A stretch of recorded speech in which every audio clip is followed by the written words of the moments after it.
Very good morning to everyone. मैं मधु यादव आप लोगों का स्वागत करती हूँ हमारे यूट्यूब चैनल वेम्पिक्स 360। और आज हम लोग बात करने वाले हैं सस्टेनेबल डेवलपमेंट गोल्स की। तो जो सस्टेनेबल डेवलपमेंट गोल्स हैं ये हमारे UGC net political science paper 2 and paper one के इन्वायरमेंट का जो सिलेबस है उसके अंदर सस्टेनेबल डेवलपमेंट गोल्स लिखा हुआ है कि इसको भी पढ़ना है। तो पेपर 1 एंड पेपर 2 दोनों के लिए ही ये क्लास बहुत इम्पोर्टेंट रहने वाली है। तो इसमें हम लोग देखिए आज सस्टेनेबल डेवलपमेंट गोल्स के सारे ही फैक्ट्स को कवर करेंगे। तो इससे संबंधित जितने भी क्वेश्चंस आए हुए हैं या आने की चांसेस हैं उन सभी को रिसर्च करके फिर ये क्लास आप लोगों के लिए मैं लेकर आई हूँ, ताकि आप लोगों का जो आने वाला एग्जाम है उसमें ये क्लास बहुत यूजफुल रोल प्ले कर सके। तो बेसिकली हम 17 सस्टेनेबल डेवलपमेंट गोल्स को स्टेप वाइज भी याद करेंगे कि नंबर 1 पे कौन है, देन सेकंड, थर्ड, फोर्थ कौन है। तो ऐसे इसको सीरीज वाइज याद रखना भी बहुत इंपॉर्टेंट है, क्योंकि क्वेश्चंस कई बार बन जाते हैं कि सस्टेनेबल डेवलपमेंट गोल का 5th गोल क्या है। तो इसलिए आपको कैसे ये 17 सस्टेनेबल डेवलपमेंट गोल्स याद रखने हैं उसको भी बताऊंगी, और इससे रिलेटेड सभी फैक्ट्स को और कॉन्सेप्ट्स को भी क्लियर किया जाएगा। तो क्लास में बस जुड़े रहिए और क्लास को ज़्यादा से ज़्यादा शेयर कीजिए, कमेंट बॉक्स में अपने डाउट्स को पूछिए, और अगर कोई स्टूडेंट नया जुड़ा हुआ है तो वो चैनल को सब्सक्राइब करना ना भूलें। तो क्लास को लाइक कर दीजिए और शेयर कर दीजिए, देन क्लास को स्टार्ट करते हैं। तो ये है सस्टेनेबल डेवलपमेंट गोल्स का लोगो। ओके, तो यहाँ पर ये 17 कलर्स होंगे और ये दर्शाता है कि जो सस्टेनेबल डेवलपमेंट गोल है उसके 17 लक्ष्य हैं। बेसिकली ये यूनाइटेड नेशन द्वारा ऑर्गेनाइज किया गया है। इसके अलावा सबसे पहले हम बात करते हैं कि जो सस्टेनेबल डेवलपमेंट गोल है उसका कॉन्सेप्ट क्या है और इसको लाने की जरूरत क्यों पड़ी। तो सस्टेनेबल डेवलपमेंट गोल्स को हम एसडीजीएस भी बोलते हैं, जिसको हिंदी में हम सतत विकास लक्ष्य भी बोलते हैं। तो बेसिकली जो सतत विकास लक्ष्य है वो क्या है, तो बेसिकली ये है एक प्रोसेस, क्या है, एक प्रक्रिया है। ओके, और ये एक ऐसी प्रक्रिया होती है, ऐसा प्रोसेस होता है जिसके अंदर जब भी कोई काम किया जाता है, ये लक्ष्य रखा गया है कि जब भी कोई काम किया जाएगा, कोई भी डेवलपमेंट का काम किया जाएगा, तो उसमें हमेशा आने वाले पीढ़ियों के हितों के बारे में सोचा जाएगा। तो आने वाली पीढ़ियों के हितों की रक्षा की जाएगी, हितों की रक्षा की जाएगी, और वर्तमान की जो आवश्यकताएं हैं, वर्तमान की आवश्यकताओं की पूर्ति के लिए एक वैकल्पिक मार्ग की खोज की जाएगी, मार्ग की खोज करना। तो बेसिकली जो सस्टेनेबल डेवलपमेंट गोल है वो इसलिए लाया गया क्योंकि देखिए जो 1919 से पहले जो डेवलप और डेवलपिंग कंट्रीज हैं उनमें डेवलपमेंट के लिए सबसे ज्यादा होड़ लग चुकी थी, जिससे क्या हुआ, जो इन्वायरमेंट है वो सबसे ज्यादा उसको नुकसान उठाना पड़ा। ओके, और इसकी वजह से क्या हुआ, जो रिसोर्सेस है, नेचुरल रिसोर्सेस की कमी पड़ गई, और इसमें क्या हुआ कि महामारी फैलने लगी कि भाई जो रिसोर्सेस हैं वो खत्म हो रही हैं, और इन रिसोर्सेस की मात्रा कम होने की वजह से जो आने वाली हमारी पीढ़ी है वो उसको ना तो देख पाएगी और ना ही यूज कर पाएगी। तो वैश्विक स्तर पर एक निर्णय लिया गया कि हम इन सभी नेचुरल रिसोर्सेस को ऐसे ढंग से यूज करेंगे जिससे कि ये लंबे समय तक बचा कर रखी जा सके। तो इसलिए जो सस्टेनेबल डेवलपमेंट गोल है, इसके अंदर यही लक्ष्य रखा गया है कि जो आने वाली पीढ़ी है उनके हितों से किसी भी तरह से समझौता किए बिना हम अपनी आवश्यकताओं की पूर्ति करें, और जो भी रिसोर्सेस हमारे पास हैं उन रिसोर्सेस का एक अल्टरनेटिव खोजें। तो अल्टरनेटिव खोजना भी एक इसका लक्ष्य माना जाता है। तो सबसे पहले कब सस्टेनेबल डेवलपमेंट गोल की नींव पड़ती है? तो सबसे पहले सस्टेनेबल डेवलपमेंट गोल की नींव पड़ती है 1987। कब पड़ती है? 1987 में। 1987 में हमारा साझा भविष्य, हमारा साझा भविष्य भविष्य नाम से एक रिपोर्ट पेश की जाती है, जिसको हम लोग ब्रंटलैंड रिपोर्ट भी कहते हैं। क्या कहते हैं? Brundtland report. ओके, तो ब्रंटलैंड रिपोर्ट पेश किया जाता है जिसमें विश्व स्तर पर सभी देश ये निर्णय लेते हैं कि हम लोग जो भी भविष्य के बारे में सोचेंगे तो एक साझा तरीके से सोचेंगे, जिसमें सभी देश एक साथ मिलकर समस्याओं का समाधान करेंगे और रिसोर्सेज को बचाने की कोशिश करेंगे। उसके अलावा अगर मैं बात करूं कि 1987 के बाद 2002 में जब जोहान्सबर्ग सम्मेलन होता है, तो इस सम्मेलन के अंदर मुख्य रूप से सस्टेनेबल डेवलपमेंट गोल्स की बात की जाती है। कब बात की जाती है? तो 2002 में जोहान्सबर्ग सम्मेलन में सस्टेनेबल डेवलपमेंट गोल्स को लेकर सभी कंट्रीज जो हैं वो सीरियस होने लगते हैं कि हाँ, हमें सस्टेनेबल डेवलपमेंट गोल जैसे किसी पॉलिसी की या मैकेनिज्म की जरूरत भी है। ओके, तो इसकी शुरुआत 1987 हमारा साझा भविष्य या ब्रंटलैंड रिपोर्ट के साथ होती है, और 2002 में ये मुख्य चर्चा का विषय सेंट्रल पॉइंट में आ जाता है, जिसके बाद सभी कंट्रीज जो हैं वो सस्टेनेबल डेवलपमेंट गोल के प्रति सीरियस होने लगती है। ओके, अब देखिए जो सस्टेनेबल डेवलपमेंट गोल है, इसमें क्या होता है कि इसको संचालित कौन करता है? अगर सस्टेनेबल डेवलपमेंट गोल्स की हम बात कर रहे हैं तो इसको संचालित कौन करता है? तो यूएन तो करता है, जो यूएन का अंग है यूएनडीपी। ओके, यूएनडीपी इसका संचालन करता है। तो पूछा जा सकता है कि सस्टेनेबल डेवलपमेंट गोल का संचालन कौन करता है? तो यूएनडीपी करता है। यूनाइटेड नेशन डेवलपमेंट प्रोग्राम जो इसका भाग है यूएन का, वो इसका संचालन करता है। और सस्टेनेबल डेवलपमेंट गोल के अंदर टोटल 17 गोल्स हैं, और उसके अलावा 169 सब गोल्स हैं। ओके, सब गोल्स है, उपलक्ष्य। तो इसको भी याद रखिएगा, एग्जाम में आ सकता है। तो कुछ भी यहाँ पर एक्स्ट्रा नहीं है आप लोगों के लिए, और कुछ भी यहाँ पर कम नहीं है एग्जाम के पर्सपेक्टिव से। तो ये सारे के सारे ही फैक्ट्स आप लोगों के लिए बहुत इंपॉर्टेंट है।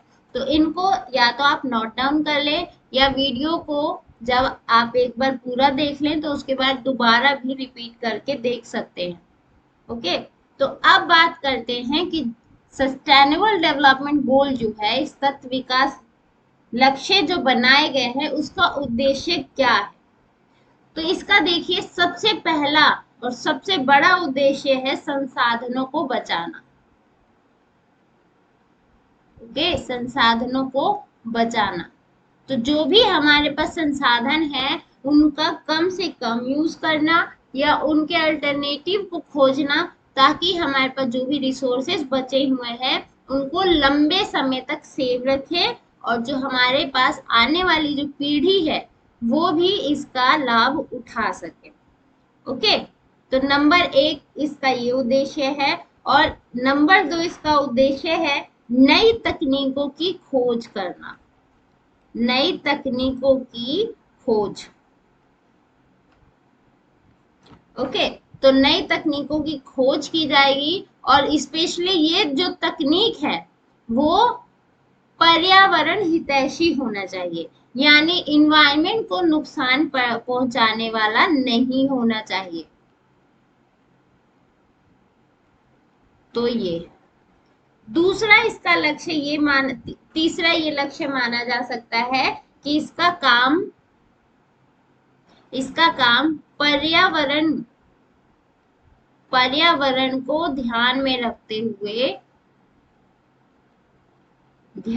रखते हुए शासन और नीतियां बनाना। तो जो भी देश के विश्व के किसी भी कोने में अगर कोई गवर्नमेंट रूल कर रही है और या कोई पॉलिसी बना रही है, तो हमेशा वो ध्यान में रखेगी कि उससे पर्यावरण को किसी भी तरह का नुकसान न हो। ओके, और इसके लिए ऐसी संस्थाओं की स्थापना करना। फोर्थ, संस्थाओं की स्थापना करना, यानी सस्टेनेबल डेवलपमेंट गोल्स को हासिल करने के लिए और पर्यावरण के विकास को और रिसोर्सेज को बचाने के लिए सभी देश क्या करेंगे, अपने अपने देशों में जैसे भी पॉसिबल हो छोटे या बड़े संस्थाओं की भी स्थापना करेंगे, जो ये जांच करेगा कि उस कंट्री के अंदर सस्टेनेबल डेवलपमेंट गोल्स की क्या रैंक रही है या क्या सुधार हुआ है। ओके, तो ये थे बेसिक पॉइंट्स जो कि सस्टेनेबल डेवलपमेंट गोल्स के उद्देश्य माने जा सकते हैं। और इसके अलावा हम ये भी कह सकते हैं कि इसका एक और लक्ष्य हम ये भी कह सकते हैं स्वच्छ ऊर्जा देना। ठीक, मानवीय संसाधनों का संरक्षण करना, जो कि हम यहाँ बात कर चुके हैं, और उसके अलावा नवीन संसाधनों की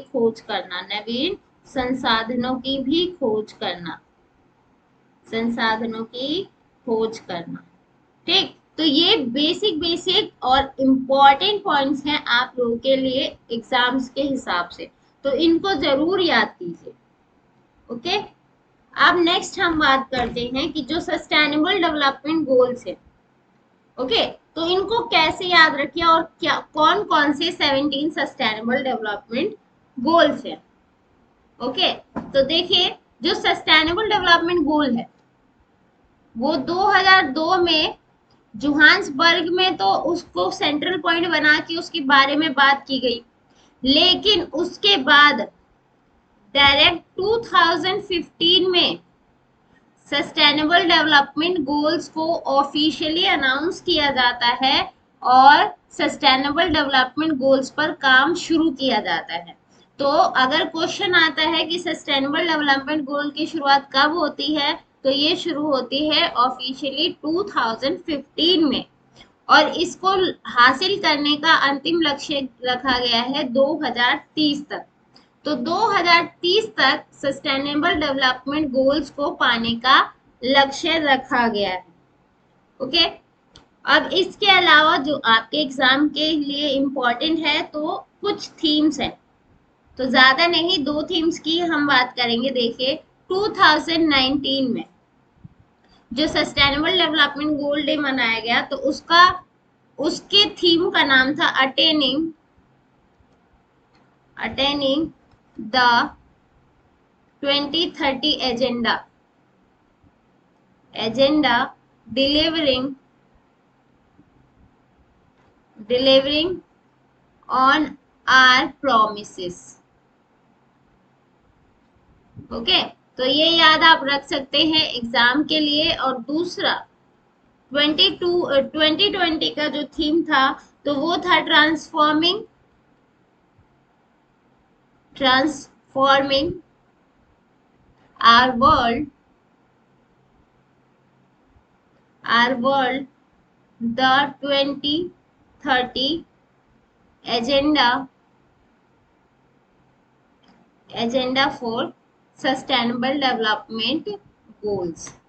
तो ये हर साल सस्टेनेबल डेवलपमेंट गोल्स के लिए सस्टेनेबल डेवलपमेंट गोल डे मनाया जाता है। तो इसमें हर साल एक नई नई थीम रखी जाती है। तो 2019 में था attaining the 2030 agenda, delivering on our promises, okay. और 2020 में था transforming our world, the 2030 agenda for sustainable development goals. तो अब हम बात करते हैं कि जो 17 लक्ष्यों की हम बात कर रहे हैं वो 17 लक्ष्य कौन कौन से हैं। तो सबसे पहला लक्ष्य है पॉवर्टी। तो पहला लक्ष्य ये निर्धारित किया गया है कि सभी देश ये मिलकर कोशिश करेंगे कि वो अपने अपने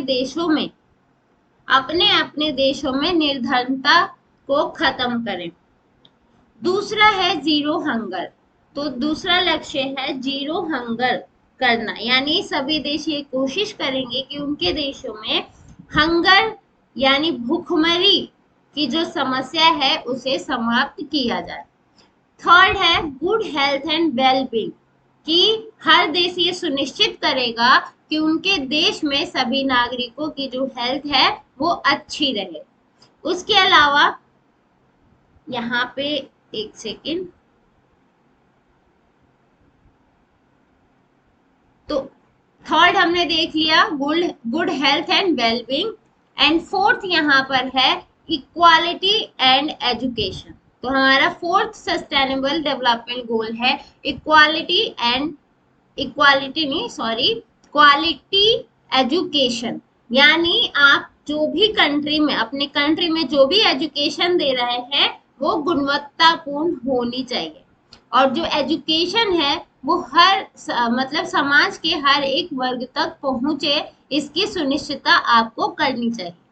फिफ्थ है जेंडर इक्वालिटी।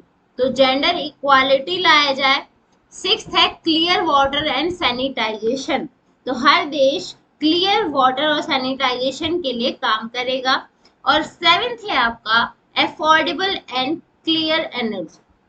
तो सभी देश अपने नागरिकों को अफोर्डेबल और क्लियर एनर्जी देने की कोशिश करेंगे।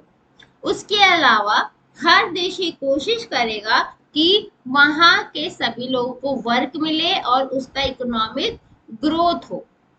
एंड नाइन्थ जो गोल है वो है industry and innovation and infrastructure के लिए काम करना। तो सभी देश अपने देश के अंदर इंडस्ट्रीज लगाएगा, नई नई खोज करेगा और इंफ्रास्ट्रक्चर को स्ट्रॉन्ग करेगा। 10th आपका गोल है रिड्यूस इनइक्वालिटीज। तो जिस भी देश में इनइक्वालिटीज हैं तो वो सभी देश अपने देश के अंदर इनइक्वालिटीज को कम करने की कोशिश करेगा। और 11th सस्टेनेबल डेवलपमेंट गोल है सस्टेनेबल सिटीज एंड कम्युनिटीज। यानी जो भी सिटीज आप लोग अपने कंट्रीज के अंदर डेवलप कर रहे हैं तो वो सस्टेनेबल होना चाहिए, ओके। और जो भी कम्युनिटीज हैं वो सभी सस्टेनेबल होना चाहिए। ये नहीं कि अंधाधुंध बस डेवलपमेंट किए जा रहे हैं, सभी पेड़ पौधे काट के बराबर कर दिए, बंजर कर दी सब कुछ, तो ऐसा नहीं होना चाहिए। उसके अलावा 12th गोल है रिस्पॉन्सिबल कंजप्शन एंड प्रोडक्शन। तो कंजप्शन एंड प्रोडक्शन पर सभी देश ध्यान देंगे। उसके अलावा जो 13 है वो है क्लाइमेट एक्शन।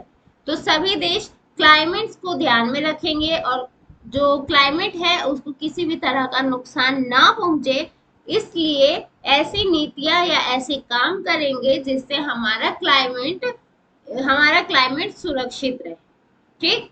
14th है लाइफ बिलो वाटर। तो जो जलीय जीवन है उसकी सुरक्षा के लिए भी सभी देश मिलकर एक साथ काम करें। एंड 15th है लाइफ ऑन लैंड। तो भूमि के ऊपर जो जीव जंतु हैं, जो पेड़ पौधे हैं, उनकी सुरक्षा के लिए भी सभी देश काम करेंगे और सभी देश मिलकर काम इसके लिए करेंगे। उसके अलावा जो 16th है, तो 16th में कहा जा रहा है peace, justice and strong institutions. तो जो भी कंट्रीज हैं उसके अंदर जितने भी इंस्टीट्यूशंस हैं, तो कंट्रीज के अंदर या इंटरनेशनल लेवल पर या वैश्विक स्तर पर, जिस भी स्तर पर जो भी इंस्टीट्यूशंस कार्य कर रही हैं, वो सभी शांतिपूर्ण ढंग से करें और वो सभी जस्टिफाइबल हो, यानी न्यायपूर्ण हो। ओके, तो इंस्टीट्यूशंस को न्यायपूर्ण होना पड़ेगा। और 17 जो गोल है वो इन सभी जो 16 गोल्स हैं उन सभी का निचोड़ है कि 17 गोल्स में ये रखा गया है कि जो भी हमने अभी तक बात करी है गोल्स की, उन सभी गोल्स को मिलकर हासिल करेंगे। तो पार्टनरशिप्स फॉर द गोल्स 17 में कहा गया। तो जितने भी मेंबर्स हैं वो इन सभी 17 गोल्स को हासिल करने का लक्ष्य रखते हैं। तो देखिए, अब हमें पता चल गया कि 17 गोल्स कौन कौन से हैं, लेकिन अब इनको नंबर वाइज कैसे याद करें। ठीक, तो चलिए मैं बताती हूँ कि नंबर वाइज आप इसको कैसे याद रख सकते हैं। तो यहाँ पर देखिए, यहाँ पर 17 के 17 गोल्स दिए हुए हैं।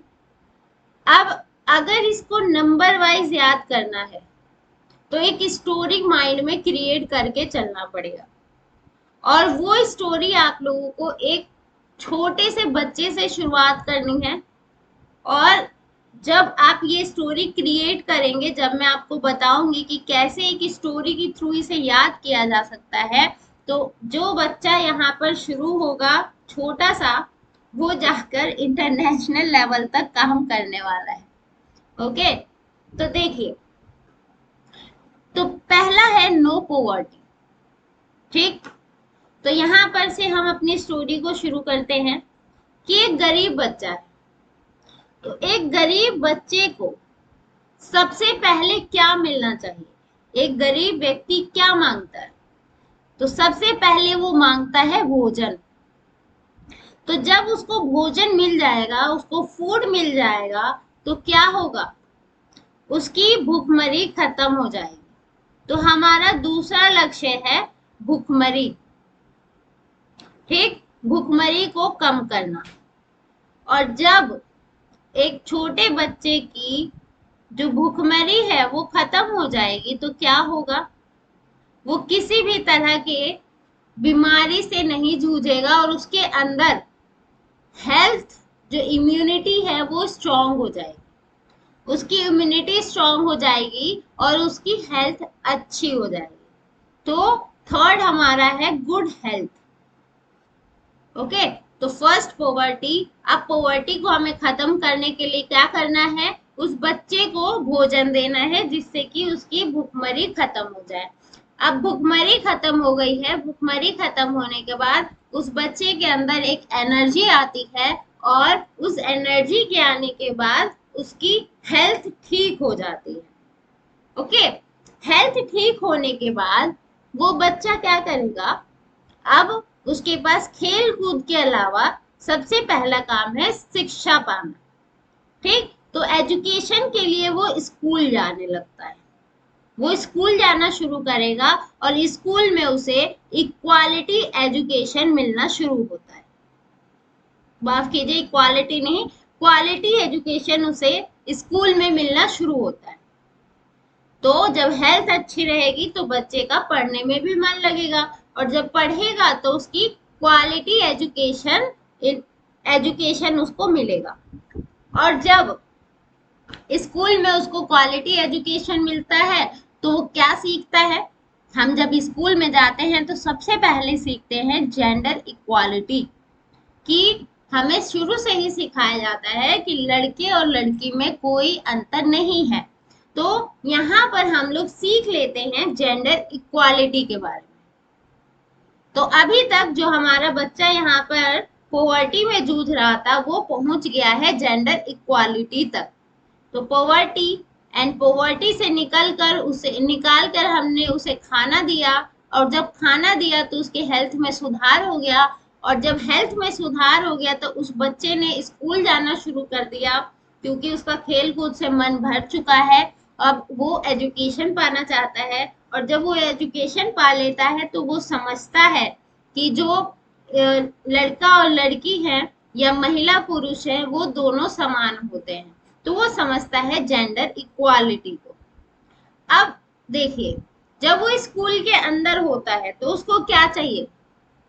स्कूल के अंदर उसको चाहिए क्लीन वाटर, सैनिटाइजेशन, साफ सफाई चाहिए। ओके, एजुकेशन तो मिल ही रही है, उसके अलावा उसको एक क्लियर इन्वायरमेंट चाहिए।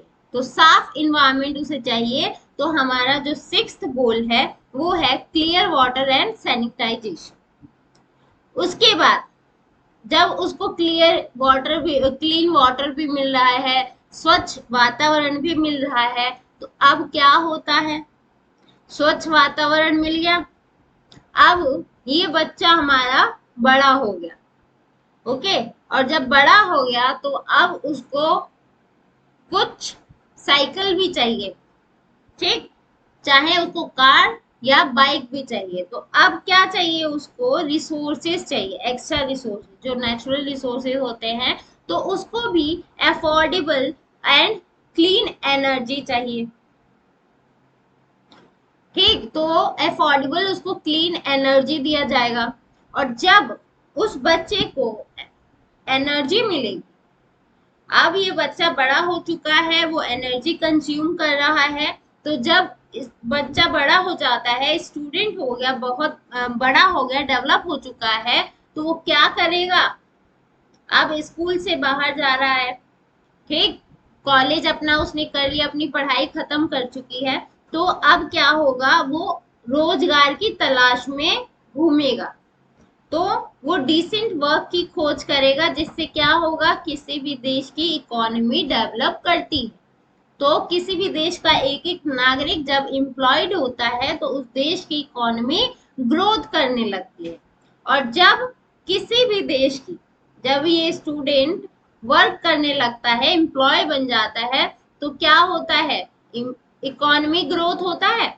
और जब देश की इकोनॉमी ग्रोथ करने लगती है तो वहाँ की जो इंडस्ट्रीज हैं वो इस्टेब्लिश होने लगती हैं, नई नई इनोवेशंस होने लगती हैं, एंड इंफ्रास्ट्रक्चर में सुधार होने लगता है। तो अब जब एक व्यक्ति ने ये शुरू किया, नई खोज करनी शुरू की, तो क्या हुआ? समाज में इनइक्वालिटीज रिड्यूस होने लगी। अब जब एक पढ़ा लिखा इंसान ये समझने लगता है कि हाँ, जेंडर इक्वालिटी होना चाहिए, तो उसके बाद वो ये भी समझने लगता है कि हर तरह की जो इनइक्वालिटीज हैं वो हमें कम करना चाहिए, और ये हमारी ड्यूटी है। तो अब जो हमारा छोटा सा बच्चा यहाँ पर था, जो भूखमरी से, पॉवर्टी में जूझ रहा था, वो पहुंच जाता है 10th गोल तक, कि वो समझने लगता है कि हमें समाज में इनइक्वालिटी रिड्यूस करना है। क्यों करना है? क्योंकि वो ऑलरेडी पॉवर्टी जैसे कंडीशन को मतलब पॉवर्टी जैसे कंडीशन से जूझकर आ चुका है। तो जब इनइक्वालिटीज खत्म हो जाएंगी, ठीक, तो इनइक्वालिटीज खत्म होने के बाद वो एक एक हाइपोथेसिस आइडिया बनाएगा कि हाँ, अब इनइक्वालिटी अगर खत्म करनी है तो हमें एक ऐसी सिटी बनाने की जरूरत है और ऐसी कम्युनिटी बनाने की जरूरत है जो कि सस्टेनेबल हो। ओके, हमें एक अलग सिटी और कम्युनिटी बनाने की जरूरत है। 11th नंबर पर सिटी और कम्युनिटी आ जाती है। फिर जब हम एक नई सिटी बना लेंगे, 11th हमारा है सस्टेनेबल सिटी एंड कम्युनिटी। अब हमने एक नई सिटी बना ली, अब उस सिटी के अंदर बहुत सारे रिसोर्सेस हैं, ठीक, अनलिमिटेड रिसोर्सेस है। तो हमें क्या करना है? हमें उन सभी रिसोर्सेस को बहुत अच्छे से यूज करना है, क्योंकि हम ऑलरेडी सीख चुके हैं कि जो प्राकृतिक संसाधन है वो बहुत कम है और उन्हें हमें बचाकर चलना है। तो हम रिस्पॉन्सिबल कंजप्शन करेंगे और जो प्रोडक्शन है उन सभी पर कंट्रोल कर रखेंगे और अच्छा प्रोडक्शन करने की कोशिश करेंगे। तो अपने रिसोर्सेज का कंजप्शन हम कम करेंगे और प्रोडक्शन को हम बढ़ाने की कोशिश करेंगे। चलिए, अब यहाँ तो बात हो गई रिस्पॉन्सिबल कंजप्शन की। तो अब बात आती है, जब हमने शहर भी बना लिया, शहर के रिसोर्सेज की भी बात कर ली हमने, तो अब हमारे शहर में क्लाइमेट भी आता है। ओके, तो क्लाइमेट पर भी हम गौर करना शुरू कर दें। तो ये जो हमारा एम्प्लॉयड, जो छोटा सा बच्चा था जो कि एम्प्लॉयड हो चुका है, एक शहर के बारे में सोच रहा है, तो अब अपने आसपास के वातावरण को भी वो देखेगा। तो जब आसपास के वातावरण को देखेगा तो सबसे पहले वो क्या करता है, वो सांस लेता है। तो वो क्लाइमेट के बारे में, हवा के बारे में, पानी के बारे में सोचना शुरू करेगा। तो जब क्लाइमेट की बात आती है तो उसके बाद हम सोचते हैं वाटर के बारे में। तो जो जलीय जीवन है उसकी सुरक्षा के बारे में भी हमारा स्टूडेंट, जो कि अब बड़ा हो चुका है, वो सोचना शुरू करता है। तो जल के बाद हम थल के बारे में सोचना शुरू करते हैं।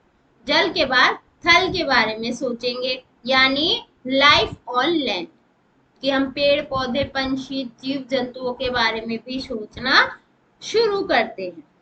अब क्या होता है, जो हमारा स्टूडेंट है वो इंटरनेशनल लेवल पे पहुंच जाता है, क्योंकि वो अपनी सिटी भी बना चुका है और सिटी बनाने के बाद उसने बहुत अच्छे क्लाइमेट पॉलिसीज भी बनाई हैं और उसने जल थल सभी जीवन के बारे में भी सोचा है। तो अब वो इंटरनेशनल लेवल पर लास्ट में पहुंचता है और वो पीसफुल इंस्टीट्यूशंस को स्टैब्लिश करता है और ऐसे इंस्टीट्यूशंस को स्टैब्लिश करता है जहां पर हर व्यक्ति को जस्टिस मिल सके। ओके, तो हमारा जो 16th है वो है peace, justice and strong institutions. वो जो भी इंस्टीट्यूशंस बनाएगा वो पीसफुल होंगी, वहां पे जस्टिस मिलेगा और वो इंस्टीट्यूशंस स्ट्रॉन्ग होंगे। ओके, तो इस तरह से आप एक अपने माइंड में स्टोरी क्रिएट करके इन सभी गोल्स को याद कर सकते हैं। और 17th इजी है, आप अगर याद नहीं रख पाते हैं तो भी कोई बात नहीं, वैसे इंपॉर्टेंट नहीं है एग्जाम के हिसाब से, बाकी बहुत इजी है। ये तो पार्टनरशिप फॉर द गोल्स, कि सभी कंट्रीज जो है इन गोल्स को पाने के लिए सहयोग करेंगे। तो ये है 17 गोल। अगर आपको स्टोरी समझ नहीं आई है तो कमेंट बॉक्स में बता दीजिए, मैं नेक्स्ट टाइम फिर से इस स्टोरी को कंटिन्यू कर दूंगी, या फिर आप वीडियो को दोबारा से पीछे करके देख सकते हैं। नेक्स्ट हम बात करते हैं कि भारत में जो सतत विकास की स्थिति है वो क्या है। भारत ने जो सस्टेनेबल डेवलपमेंट गोल्स हैं उनको पाने के लिए क्या क्या किया हुआ है। तो सबसे पहले देखिए इंडिया में क्या होता है, अगर सस्टेनेबल डेवलपमेंट की हम बात करें तो इसके लिए हमारा नीति आयोग काम करता है। क्या काम करता है, कौन, NITI Aayog. NITI Aayog sustainable development goal के लिए काम कर रहा है। और भारत में देखिए सबसे पहले नंबर पर है हिमाचल प्रदेश। कौन, हिमाचल प्रदेश है, according to NITI Aayog report 2019, कि इन सभी सस्टेनेबल डेवलपमेंट गोल्स को पाने में हिमाचल प्रदेश और केरल,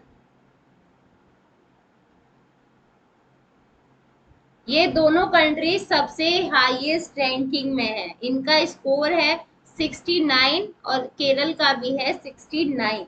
इसके बाद है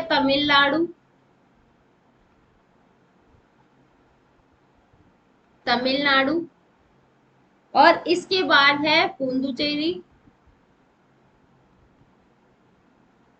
और इसके बाद है 5th नंबर का है चंडीगढ़।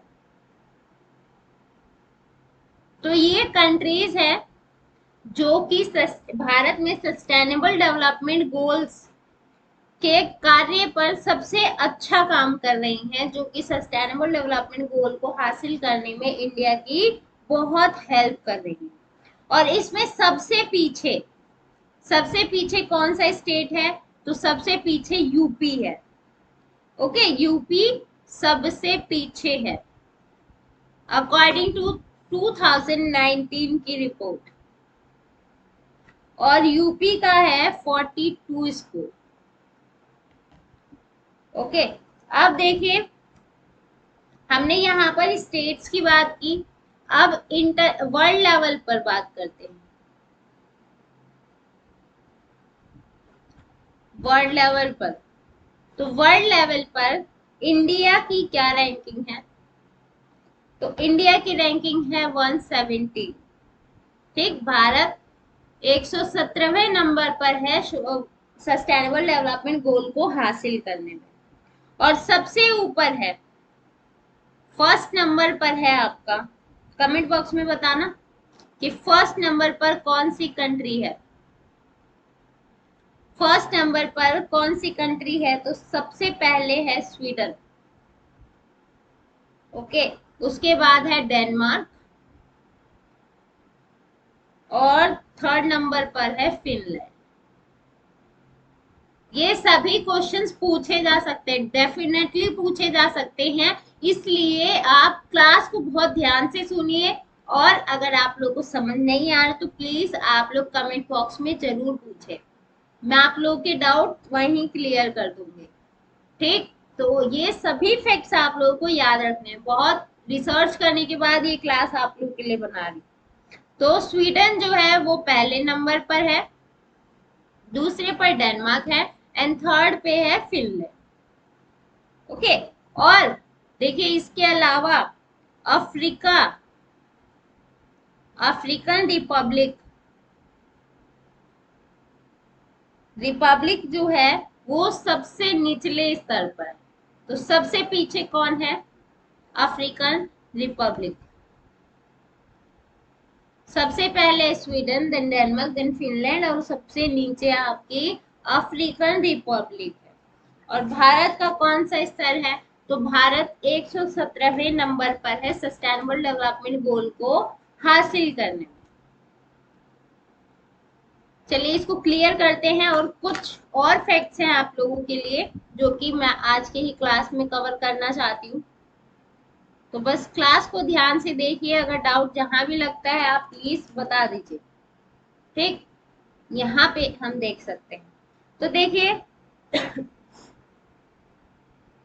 इंडिया में जो अलग अलग स्टेट्स हैं उनकी भी रैंकिंग की जाती है कि जो ये 17 डेवलपमेंट गोल्स हैं उनको हासिल करने के लिए जो स्टेट्स हैं वो कितना काम कर रही हैं। तो वर्ल्ड लेवल पर तो सस्टेनेबल डेवलपमेंट गोल अलग अलग कंट्रीज को दिए गए हैं, लेकिन नेशनल लेवल पर इंडिया ने ये सभी 17 गोल्स सभी स्टेट्स को दिए हैं। ठीक, तो निर्धनता उन्मूलन में पोवर्टी के खत्म करने के लिए अगर बात करें तो तमिलनाडु और पुडुचेरी सबसे तेजी से काम कर रहे हैं। ठीक, और भुखमरी उन्मूलन में गोवा और दिल्ली, ये दोनों स्टेट सबसे आगे काम कर रहे हैं। और अच्छे स्वास्थ्य के मामले में केरल और पुडुचेरी, ये दोनों स्टेट सबसे आगे काम कर रहे हैं। कौन कौन? केरल और पुडुचेरी। और क्वालिटी एजुकेशन में केरल और चंडीगढ़ सबसे अच्छा काम कर रहे हैं। अगर आप लोगों को मैं जो लिख रही हूँ वो नहीं दिखाई दे रहा है तो मैं जो भी प्रोनाउंस कर रही हूँ आप उसको जरूर ध्यान से सुनिए और अपनी नोटबुक में नोट कर लीजिए।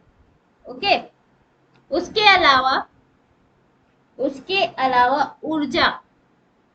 स्वच्छ ऊर्जा के बारे में तमिलनाडु और चंडीगढ़ सबसे आगे है। कौन? तमिलनाडु और चंडीगढ़।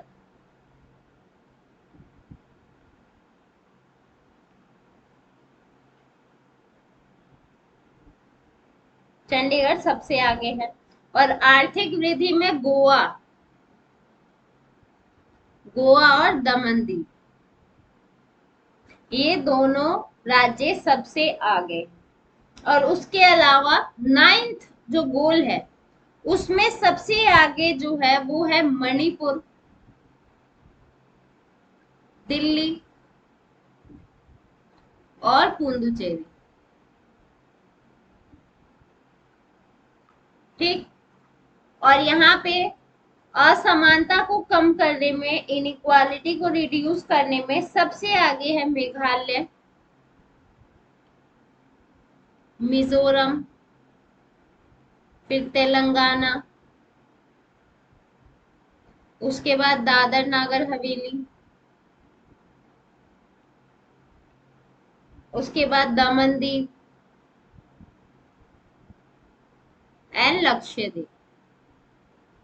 तो ये सभी स्टेट जो हैं वो इनइक्वालिटी रिड्यूस करने में सबसे इम्पोर्टेंट रोल प्ले कर रहे हैं। और इसके अलावा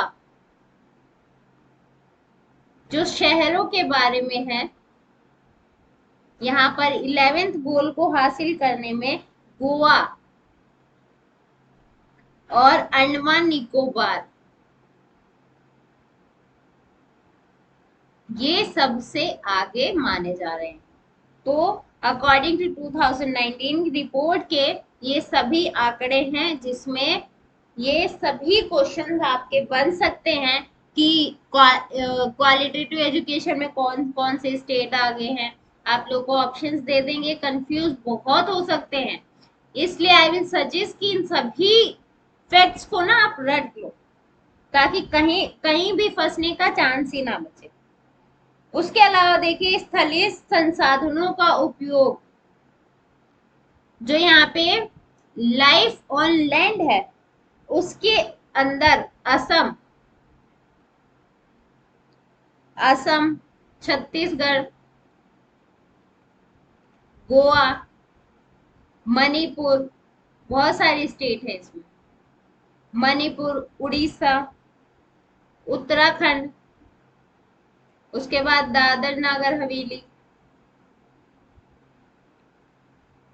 और लक्षद्वीप, ये सभी स्टेट सबसे आगे हैं। ओके। शांति, न्याय और सशक्त संस्थाओं के लक्ष्य के लिए यानी गोल नंबर 16 के अंदर हिमाचल प्रदेश और पुडुचेरी सबसे आगे हैं। हिमाचल प्रदेश और पुडुचेरी सबसे आगे। तो ये सभी फैक्ट्स आप लोगों के एग्जाम के लिए इंपॉर्टेंट है, क्वेश्चन कहीं से भी पूछे जा सकते हैं। तो आज हमने जो सस्टेनेबल डेवलपमेंट गोल्स हैं उसके सारे फैक्ट्स के बारे में पढ़ लिए हैं और अभी तक के जितने भी क्वेश्चंस बने थे उन सभी को एनालिसिस करते हुए ये पूरी की पूरी क्लास आप लोग के लिए तैयार की गई थी। तो क्लास अगर आपको पसंद आई है तो इसको अपने फ्रेंड्स के साथ, स्टडी ग्रुप्स के साथ जरूर शेयर कीजिए और अगर आप चैनल पे नए हैं तो चैनल को सब्सक्राइब कर लीजिए। ओके, मिलते हैं कल की क्लास में। Thank you.